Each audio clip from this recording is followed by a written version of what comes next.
Chicago Bears 7-round mock draft. We have officially cracked the top 10 in our mock draft series. 7 rounds for every single NFL team leading up to the NFL draft. And the Bears have picks 10, 39, 41, 72, 148. Then a big 100 pick gap, 233 and 240. Now, I know a lot of people are penciling in Ashton Jeanty at 10 if he falls. Even the Bears trading up for Ashton Jeanty. But I'm fascinated by 39 and 41 here because I think the Bears can either leverage that to move up and get a guy like Omarion Hampton very early too if they want to, or they can sit there with one of those two picks and take a great running back, a workhorse guy in round 2. You look at the other needs, at least according to PFF. Defensive line, I agree they need an edge rusher and safety, but I think at 10 it's just going to be best player on the board for them because when you look at the depth chart, it's still pretty solid. I think you could use a tackle if a guy like Armand Memdu falls to 10, very interesting. I think the Bears are a prime trade down candidate with the edge rushers that are on the board.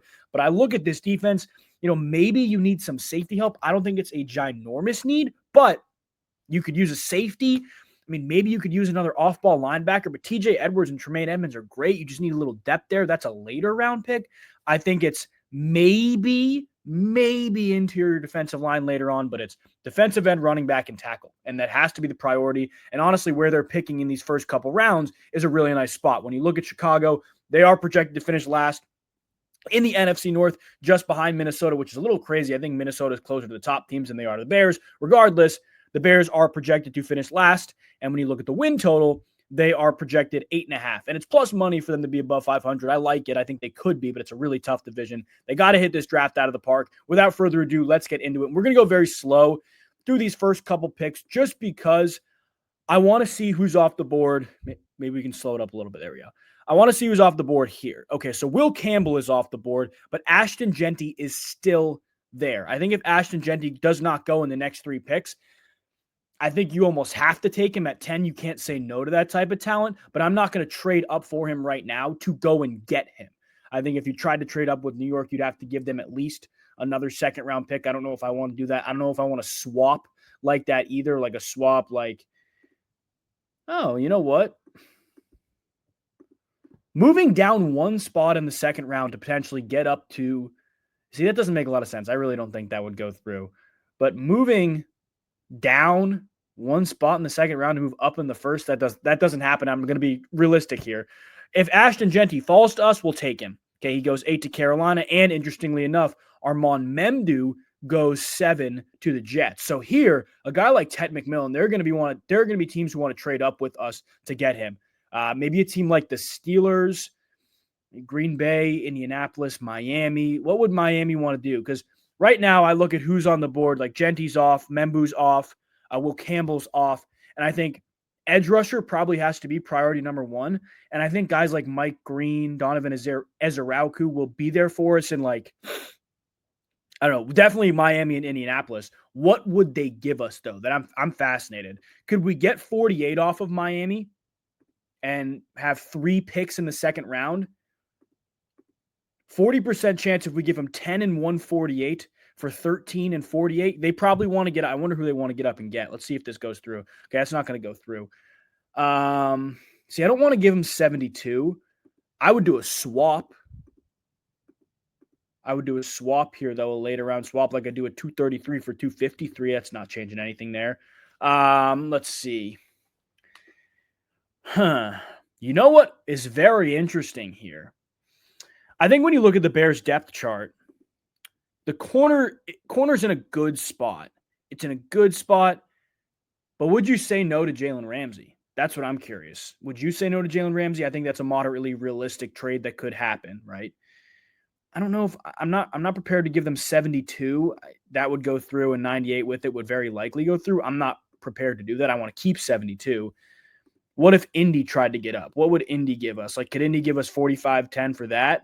That's more likely, and we're only moving down one spot. I think we try to do this. Okay, so this is the trade we just did with Indy. We moved down 4 spots. That's completely fine. Indy moves up to get Shamar Stewart. Interesting. Jihad Barron, Mikael Williams, and Jihaad Campbell go off the board. Tet McMillan's still on the board. I think teams may still want to trade up, like Cincy, Seattle. Teams are still wanting to get up. And, again, if we move down 3 more spots right now, we can still take Tyler Warren's still on the board. That's who Cincy may be moving up to get. But we can still get Mike Green. We can still get Donovan Ezerauku. What's interesting is, since he probably wants to get up and get an edge, Atlanta, Arizona may take one. So if we trade down, we may run that risk. But looking at who's on the board, 3 picks would go before us. It'd be McMillan, who we'd almost like, if he's there at 17, we just have to take him. Mike Green would be there, Tyler Warren would be there, and Ezerauku would be there. So I almost think we try to do it again. Could we get 49 off of them and just keep transitioning down? I mean, I don't know I'd swap 72 and 81. I'd be okay with that just to get 49 off them. Okay, let's see who they take. They take Jalen Walker, Tyler Warren's off the board, Kenneth Grant, and we're going to still wind up getting Mike Green, the guy we wanted at 10. Now it's 17, and we have 39, 41, 45, and 49, guys. This has the potential to be the best mock I've done. We're going to take Mike Green. We're not even going to think about trading out. We're going to stay on the clock here at 39. Guys, this potentially could be the best mock I've done so far. Not even worry about trading up for running backs, any of those guys. I think Omar Norman-Lott's the best player on the board here. Looking at the running backs who are available. Actually, I don't even think we think twice about this. We get Omar Norman-Lott in the defensive line. I don't think we need corner, safety. That's the best player right now. We bolster up the defensive line. 41. Now, tackle has to be a priority. It's just a matter of when. Donovan Jackson's a guy who's played guard and tackle, so you could have the interior, but I'm not so sure I want to do that right now. Looking at the running backs who are still on the board, I mean, Scadabo's still there. Travion Henderson is still there. Judkins, Dylan Sampson, Caleb Johnson. I don't think we need to go DB. Like, I think our DB room's in a really good spot. Dallas wants to move up. What could we get off of Dallas? I would take 76 from him. I mean, that's not going to go through. I'd swap. Nah, I don't want to do that. Yeah, I don't think I want to do that with Dallas. Who else wants to get up? Nobody else wants to get up right now. So picking at 41, again, I think we already took Mike Green. We don't really need an edge rush right now. I think Donovan Jackson would be the best pick, and I think we'd be able to get a running back at 45. So we're going to do that. We're going to stay on the clock here at 45. Remember, we're picking at 49 as well. We are in a great spot here. Maybe we get some receiver depth in Jaden Higgins. This is a prototypical outside guy. If you're not bringing Keenan Allen back, you need that, right? You need a bigger body. I think we go Higgins here and take another running back, looking at the backs who have gone. So Caleb Johnson is off the board, but I would be okay waiting for Scadabo. I'd be okay waiting for a guy like Travion Henderson. I honestly think we'd need a bigger bodied guy. So a guy like Scadabo would be almost more enticing to me, but Jaden Higgins is the best player on the board here. We're going to take him. Scadabo does not go. We're on the clock at 81. So we're going to have a 30 pick gap here. And I think we go Scadabo. Look at this, guys. We leveraged 10? We leveraged pick 10 to get 2 additional picks in the second round, and this is our draft so far. This might be the best mock draft I've done. And now we're on the clock at 81 with Kevin Winston Jr. on the board. Andrew Makuba on the board as well. I don't think DB is a huge need for us. Like, we got a tackle. We got our defensive line help. We got 2 offensive playmakers for Ben Johnson. I think at 233, and nobody really wants to get up. At 233, like, guards who have played multiple positions will be probably the way we go. But Tate Ratledge is on the board right now, and this is a guy who's played really good at right guard. I almost think it's too good to pass up on Kevin Winston Jr. right now, especially because you look at the Bears depth chart. Obviously, Kevin Byard's a very good player, but he's old. He could be on his way out very soon. We have the true corner depth in Tyreek Stevenson, Jalen Johnson, and Kyler Gordon. It's just a matter of who the best player on the board is right now. And I think it's Kevin Winston Jr. I really do, and I think we take a chance on him. So we're going to be on the clock here. Let's see, because we traded those middle round picks. Or what's the clock? 140 picks. I'm going to pause this and go turbo because I don't want to make you guys wait. It's not going any faster. But these are the 6 picks we have so far. This actually might be the best mock I've ever done. Bears fans, if you're watching this legitimately may be the best mock draft I've ever done, and I'm not exaggerating. I mean, you were getting, like, look at this. Starter, probably starter. Don't know what they're going to do with tackle situation. I wouldn't venture to guess starter. Starter.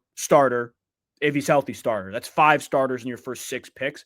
That's ridiculous. So we're going to be on the clock again here at 233 and 240. And at this point, it's about depth. Like, I am looking at guards who have played multiple positions. I'm looking at defensive line depth. Like, Ty Robinson's a guy I'm looking at.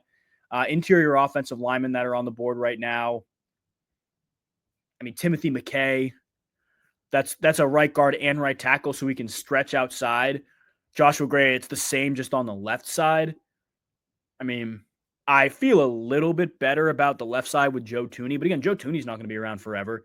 So maybe we go that way with a swing offensive lineman. Ultimately, I want guys who have played like multiple positions inside. That's what I want. And these are all guys who have played multiple positions, but stretching out. Cooper Mays. I mean, I'd rather have a guy who's played the left side and has some familiarity there than the right side. But, I mean, look at the best players who are on the board. Like Ty Robinson has to be the pick here, right? Or interestingly enough, Malachi Moore. This is a 6'2" 201 guy who's like a nickel, not a sandbacker, but like a nickel hybrid, I'd say. That's very fascinating too. I don't really think we need to go. If I'm the Bears, I want to bolster up the defensive line. I think Ty Robinson is the pick here, but there's one pick I'm looking at 240 that I'm not even going to think about. And he is still on the board.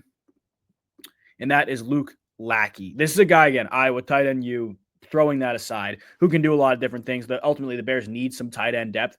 Like, I like Durham Smythe, but Cole Kmet cannot be the only guy who's going to come in and produce. This is a guy who is a great blocker. And in Ben Johnson's scheme, you need that guy. You need the Brock Wright, if you will. So I think Luke Lackey is the pick here. And I love this draft. I think this, again, is probably the best mock I've done so far. I think we might get 6 A's with our first 6 picks. Let's see what the grade is. We got A+, A, C for Donovan Jackson, B+, B, A+, A+, A, an overall draft grade of A. I love this draft for the Bears. I think you're getting starter. I don't think Donovan Jackson would start. Starter, if you're putting 3 receivers out there, starter. And depending on Kevin Winston Jr.'s health, you don't know. But these are 5 starters and your first 6 picks.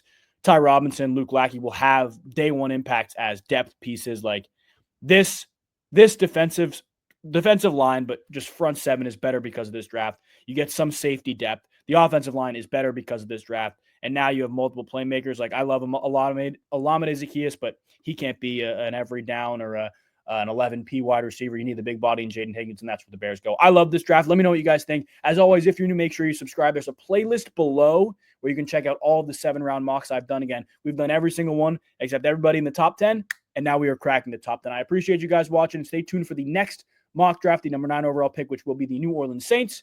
God bless you guys. We'll see you soon.